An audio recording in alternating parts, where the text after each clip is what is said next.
I have it from a reliable source that 500,000 advance orders have been made for the Beatles' latest single release, She Loves You.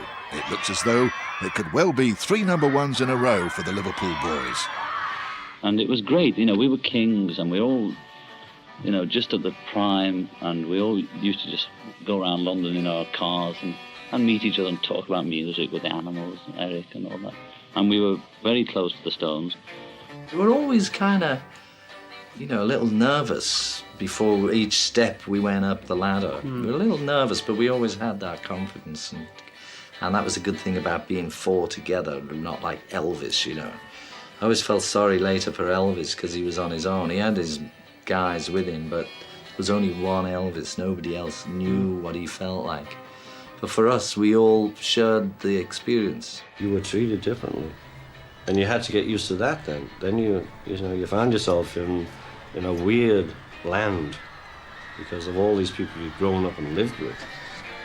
Suddenly it was the one place you didn't want it to change because it all changed out there. And you were never secure, really, who your friends were unless you had them before.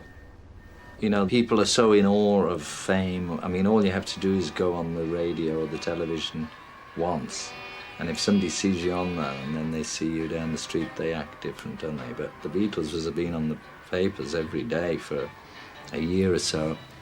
Everybody changes, you know, they're so impressed by it, and people forget how to act normal. Today, the Beatles return from Sweden to be greeted by what the British press are calling Beatlemania. We'll see what the Queen Mother thinks of Beatlemania when the Beatles perform at the Royal Variety Show on the 4th of November. With the Beatles was the first kind of put-together album of first songbook, so to speak. And they gave me a list of their songs, and they were all thinking in terms of singles still. We weren't thinking in terms of an album being, you know, a piece of an entity by itself.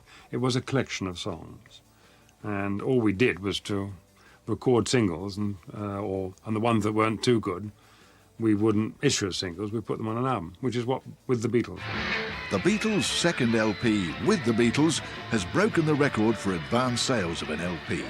With the Beatles has an advance of 250,000.